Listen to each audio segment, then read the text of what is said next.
Hello students, आप सभी का मेरे channel learning classes with Sunita में स्वागत है।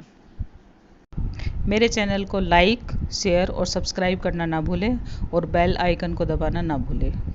Thank you. हेलो स्टूडेंट्स, हमने मनोविज्ञान शुरू कर रखा है। मनोविज्ञान में कई वीडियो बना चुके हैं। मनोविज्ञान के हम अर्थ, परिभाषा ये सब हम कर चुके हैं। बेसिक नॉलेज हम ले चुके हैं। हमने अब दूसरा टॉपिक शुरू किया है, इसमें अधिगम। ठीक है, तो अधिगम का हम अर्थ कर चुके हैं और अधिगम के हम जो इसकी परिभाषाएं वो कर चुके हैं। अब हम करेंगे अधिगम की विशेषताएं। देखो, जो परिभाषाएं हमने करी है वहीं से अधिगम की विशेषताएं बनती है। ठीक है, और जो अधिगम की जो हमने परिभाषाएं करी है वहाँ को जो क्वेश्चन बनता है वो यूपी टेट, एच टेट और हमारा रिट आदि उसमें बनता है। लेकिन जो अधिगम की विशेषताएं हैं, सी टेट के लिए जो क्वेश्चन बनेगा वो हमारा यहाँ से बनेगा। ठीक है, कहाँ से बनेगा? यहाँ से बनता है सी टेट के लिए। सी टेट के लिए क्वेश्चन हमारा यहाँ से बनेगा, कहाँ? विशेषताओं से ज़्यादा बनता है। तो जो हम विशेषताएं करेंगे वो आप एक एक करके हम करते हैं। तो अब जो पहली विशेषता हमारे पास आती है वो हमारी अधिगम निरंतर चलने वाली प्रक्रिया है। ठीक है, देखो, वीडियो आपको पसंद आए तो इसको लाइक, शेयर और सब्सक्राइब करना ना भूलें। और यदि कोई नया स्टूडेंट जुड़ा है तो वो सब्सक्राइब कर ले ताकि आपके पास नोटिफिकेशन पहुँचे और जो भी नई वीडियो पोस्ट बनती है वो आपके पास सबसे पहले पहुँचे, आप जिसमें रूटीन से आप इसको पढ़ सकें। ठीक है, दूसरी बात यह है कि यदि आपको कुछ इसमें से कुछ नया लगता है तो आप उसमें अपनी कॉपी में लिख सकते हैं। नहीं नया लगता है, कुछ वही लग रहा, तो फिर भी आप लोगों की उसमें कुछ ना कुछ फ़ायदा ही हो रहा है। और दूसरी बात यह है कि जो हमने हिंदी की जो हम कर रहे हैं, व्याकरण कर रहे हैं, हिंदी व्याकरण कंप्लीट होने के बाद हम हिंदी शिक्षण विधियाँ करेंगे जो वेरी वेरी इंपॉर्टेंट है सी टेट वगैरह के लिए और भी जो भी एग्ज़ाम होते हैं उसके लिए। तो हम वहाँ भी जो पेडालॉजी जिसे बोलते हैं वो आएगी, तो उसको करेंगे। ठीक है, कंप्लीट करने के बाद तो आप लोग वीडियो को लगातार देखते रहिए। जैसी वीडियो आती है उसको देखिए, तो आप लोगों का काफ़ी फ़ायदा होगा। अब हम करते हैं इसकी विशेषताएं। अब जो विशेषताएं, पहला हमारा आता है अधिगम निरंतर चलने वाली प्रक्रिया है। ठीक है, अब ये निरंतर चलने वाली प्रक्रिया के बारे में तो सबको पता है कि ये निरंतर चलने वाली प्रक्रिया है। ठीक है, learning is a continuous process. लेकिन निरंतर तो चलती है, लेकिन कब से शुरू होती है, कब ख़त्म होती है, ये भी तो पता होना चाहिए। तो ये जो निरंतर चलने वाली प्रक्रिया है ये अधिगम, माँ के गर्भ से अधिगम हो या सीखना, दोनों में से कोई सा भी शब्द हो, आप लोगों ने उस पर ध्यान देना है। सीखना आए तो भी हमारा अधिगम है और अधिगम आए तो भी हमारा अधिगम है। ठीक है, सीखना है तो दोनों एक ही शब्द है, ये सीखना और अधिगम। जो सीखना है वो माँ के गर्भ से शुरू हो जाता है। कई बार ये भी आ जाता है कहाँ से शुरू होता है, 0 से शुरू होता है, माँ के गर्भ से शुरू होता है, 2 महीने बाद होता है, 1 महीने बाद होता है। तो पहली बात तो ये है। ठीक है, दूसरी बात ये है, इसमें से यहाँ से क्वेश्चन बनता है कि अधिगम औपचारिक या अनौपचारिक, प्रत्यक्ष या अप्रत्यक्ष रूप से चलती है। ये है इसमें टॉपिक मेन वो बात। तो औपचारिक का मतलब ये है कि औपचारिक शिक्षा कहाँ होती है, जहाँ हम एक समय सीमा के अंदर कुछ सीखते हैं।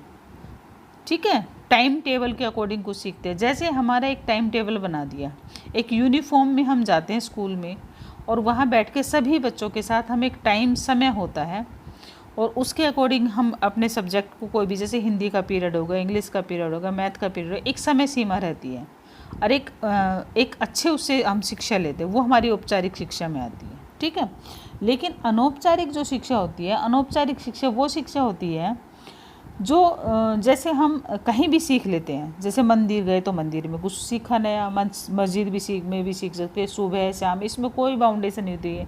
सुबह शाम, रात दिन, कभी भी कहीं भी सीख सकते हैं। कहने का मतलब कभी भी कहीं भी, कभी भी और कहीं भी सीख सकते हैं। ये हमारी अनौपचारिक शिक्षा होती है। ठीक है, अब इसमें एक शब्द और दे रखा हमसे, प्रत्यक्ष और अप्रत्यक्ष, ये वाला, ये शब्द। तो ये भी हमारे इससे क्वेश्चन निकल सकता है, प्रत्यक्ष और अप्रत्यक्ष रूप से। कई बार हम सामने से कुछ सीख लेते हैं, कोई हमारे सामने, जैसे कई बार हम छोटे बच्चों से भी कुछ सीख लेते हैं कि किस तरह से बात कर रहे हैं, तो हमें भी लगता है कि हमें ऐसे ही बोलना चाहिए, तो प्रत्यक्ष रूप से। अप्रत्यक्ष रूप से भी सीख लेते हैं। ठीक है, तो प्रत्यक्ष अप्रत्यक्ष इसमें आता है, औपचारिक अनौपचारिक। अब दूसरा आता है हमारा अधिगम व्यवहार में परिवर्तन। अब अधिगम व्यवहार में परिवर्तन ये तो हमें पता है, लेकिन परिवर्तन कैसा होना चाहिए हमारा व्यवहार में? व्यवहार का मतलब होता है बाह्य रूप से जो परिवर्तन हमें दिखाई देता है वो होता है, ठीक है। तो परिवर्तन या तो सकारात्मक होगा या नकारात्मक होगा। तो सकारात्मक भी हो सकता है, नकारात्मक। क्या ये दोनों अधिगम ठीक है? नहीं, अधिगम हमारा हमेशा कैसा होना चाहिए? सकारात्मक दिशा में होना चाहिए, नकारात्मक दिशा में नहीं होना चाहिए, ठीक है। तो यहाँ से क्वेश्चन बनता है कि अधिगम नकारात्मक होगा या सकारात्मक। अधिगम व्यवहार में तो परिवर्तन है ही है, लेकिन होगा कैसा ये भी पता होना चाहिए, ठीक है। अब आता है, नेक्स्ट आता है हमारा अधिगम सार्वभौमिक है। अधिगम सार्वभौमिक प्रक्रिया है तीसरा।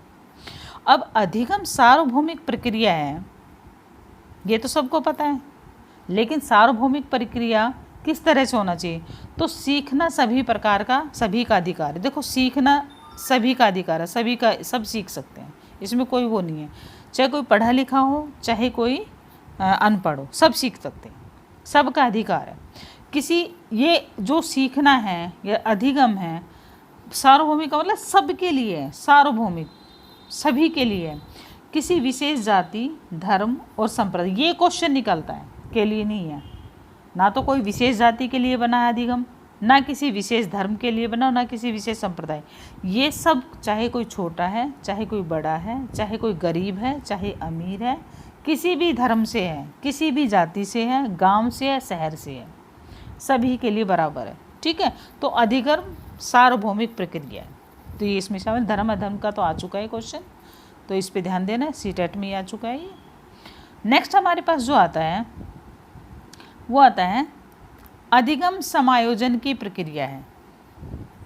नेक्स्ट जो है हमारे पास अधिगम समायोजन की प्रक्रिया है, मतलब एडजस्टमेंट के लिए। बच्चा जन्म के समय 100% दूसरों पर आधारित रहता है, ठीक है, परंतु समय के साथ साथ समायोजन सीख लेता है। और बच्चा सर्वप्रथम वातावरण के साथ, ये क्वेश्चन बनता है यहाँ पे, ठीक है। कौन सा क्वेश्चन बनता है? सर्वप्रथम किसके साथ समायोजन करता है बच्चा? अधिगम समायोजन की प्रक्रिया है, सीखना तो है, लेकिन अधिगम जो है बच्चा जन्म से ही 100% दूसरों पे निर्भर करता है, क्योंकि अपने काम कोई भी खुद नहीं, 100% दूसरों पे रहता है। परंतु समय के साथ साथ वो समायोजन सीख लेता है। और बच्चा सर्वप्रथम वातावरण के साथ समायोजन करता है, ठीक है। किसके साथ करता है? वातावरण के साथ समायोजन करता है, कि जैसा वातावरण होगा उसी के अनुकूल वो रहना सीख लेता है। गर्मी है तो गर्मी में रहना सीखेगा, सर्दी है तो सर्दी में रहना सीखेगा, थोड़ा बहुत तो सहन करता ही है, ठीक है। तो वातावरण के साथ समायोजन करता है, जैसा माहौल उसको मिला है उसी के अकॉर्डिंग रहना सीख जाएगा। यदि बच्चा अच्छी उसमें रहता है सोसाइटी में तो उसके अकॉर्डिंग सीखता है। यदि बच्चा किसी वैसी सोसाइटी में रहता है, कहने का मतलब मेरा ये है कि जैसे गरीब फैमिली से बच्चा है तो उसमें रहना सीख जाता है, तो वातावरण के साथ समायोजन करता है, ठीक है। अब आता है हमारा 5वां पॉइंट, ये कहता है कि अधिगम उद्देश्यपूर्ण व एवं लक्ष्य केंद्रित है। अधिगम कैसा है हमारा? उद्देश्यपूर्ण होता है, लक्ष्य केंद्रित होता है। जो हम सीखते हैं वो हमारा उद्देश्य भी होता है और लक्ष्य भी होता है। जैसे बिना लक्ष्य के अधिगम नहीं होता। जैसे जैसे हम सीखते जाते हैं वैसे वैसे लक्ष्य के नज़दीक आते जाते हैं। अब हमारा जो हम सीख रहे हैं, हमारा उद्देश्य क्या है? सीटेट क्लियर करना, एस्टेट हो तो एस्टेट क्लियर करना, या कोई टेस्ट हो तो जैसे DSSB का टेस्ट है तो वो क्लियर करना, या कोई हमने कुछ और सोच रखा वो क्लियर करना, ठीक है। तो अधिगम जो होता है उद्देश्यपूर्ण होता है, एक उद्देश्य के साथ ही तो अधिगम किया जाता है। अब हम पहली कक्षा में एडमिशन लेते हैं तो हम अधिगम करते हैं, पढ़ते हैं, कुछ सीखते हैं तो दूसरी कक्षा में जाने के लिए, दूसरी को में पढ़ते हैं, सीखते हैं कुछ तो तीसरी में जाने के लिए, थर्ड क्लास में जाने के लिए, थर्ड स्टैंडर्ड में। ऐसे हमारा उद्देश्य इसी तरह से जाता है कि हम जब ग्रेजुएशन कंप्लीट करते हैं और उसके बाद बीएड करते हैं। बीएड का मतलब ये है कि हमने कुछ ऐसा हासिल करना है कि हम अपने अपने अपने जो हमने लक्ष्य केंद्रित कर रखा है वहाँ तक पहुँचें, ठीक है। तो अधिगम जो है उद्देश्यपूर्ण एवं लक्ष्य केंद्रित है। तो बिना लक्ष्य अधिगम नहीं है, कोई लक्ष्य होगा तभी अधिगम करते हैं हम। जैसे जैसे हम सीखते जाते हैं वैसे वैसे लक्ष्य के नज़दीक पहुँच जाते हैं।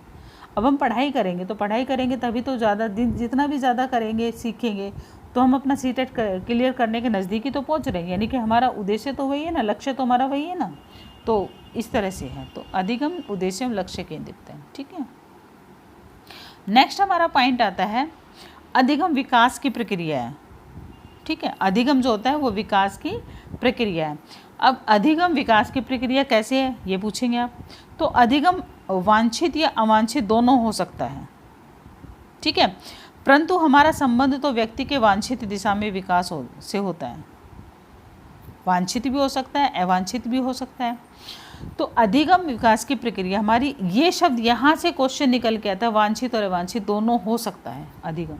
मतलब अच्छा भी हो सकता है, बुरा भी। बुराई का मतलब ये नहीं कि नकारात्मक होगा, नकारात्मक नहीं, दोनों हो सकते हैं, परंतु हमारा संबंध तो व्यक्ति के वांछित दिशा में ही विकास से होता है। कई बार ऐसा होता है कि हम निरर्थक चीज़ें होती है वो भी सीख लेते हैं कि नहीं, जिसका हमारा कोई हो नहीं, हमें पता नहीं होता, तो बाद में पता चलता है तो हम वो छोड़ते हैं। ठीक है, तो वांछित और अवांछित इस तरह से। कुछ सही दिशा में जाने के लिए कई बच्चे बहुत सारी किताबें पढ़ लेते हैं, तो सोचते हैं तो एक्स्ट्रा तो पढ़ाई है उन्होंने, लेकिन वो अवांछित ही तो हो गया। कुछ बच्चे सिलेक्टेड सिलेबस करते तो ये हमारा वांछित दिशा में जा रहे हैं बच्चे। ठीक है, तो वांछित दिशा में विकास होता है। अब हमारा नेक्स्ट आता है अधिगम अनुभवों की नई व्यवस्था है। अनुभवों की नई व्यवस्था है अधिगम जो है।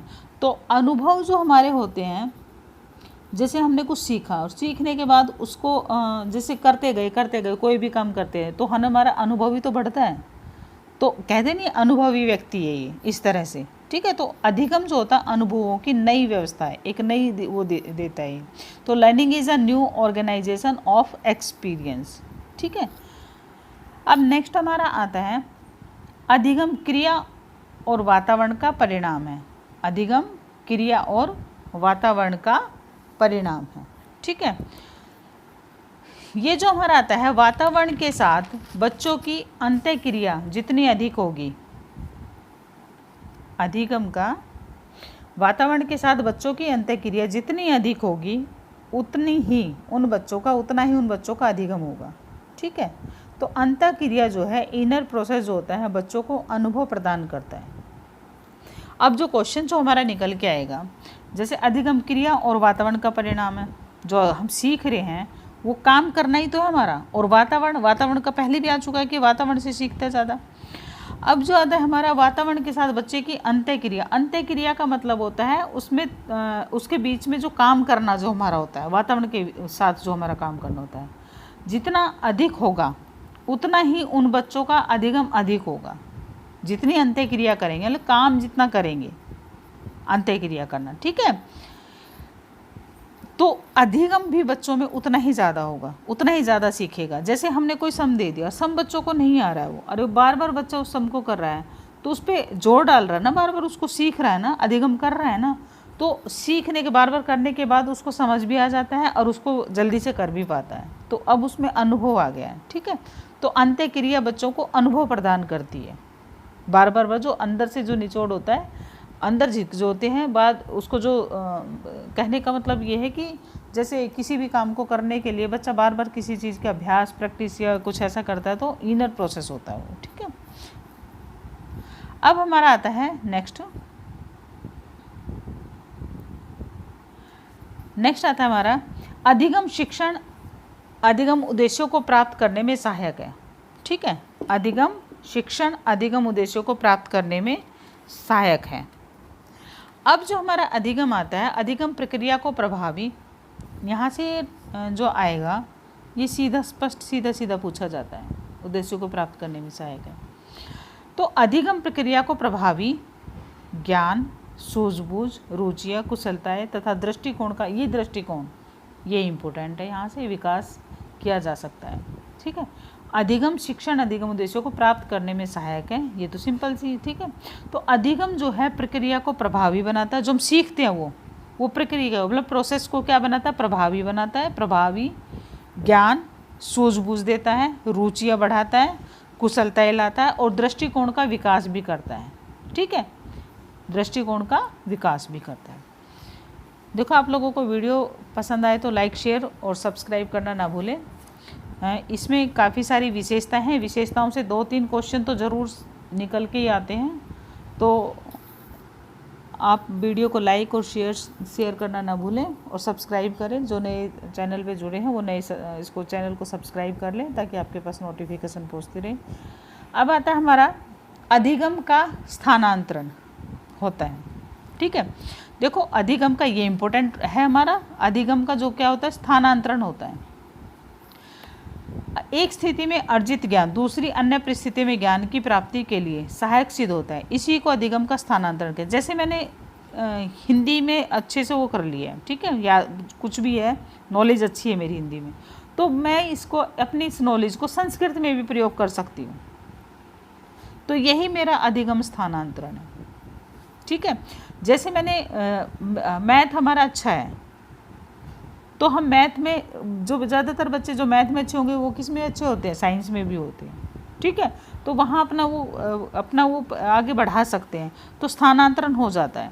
तो एक स्थिति में अर्जित ज्ञान दूसरी अन्य परिस्थिति में ज्ञान की प्राप्ति के लिए सहायक सिद्ध होता है, इसी को अधिगम का स्थानांतरण भी कहते हैं। ठीक है, आज हम 10 ही करेंगे। आज की जो विशेषताएं हमारी वो 10 है, और जो बची है वो आगे नेक्स्ट वीडियो में करेंगे। दूसरी, आप वीडियो को लाइक और शेयर ज़रूर करें, सब्सक्राइब करना ना भूलें। Thank you.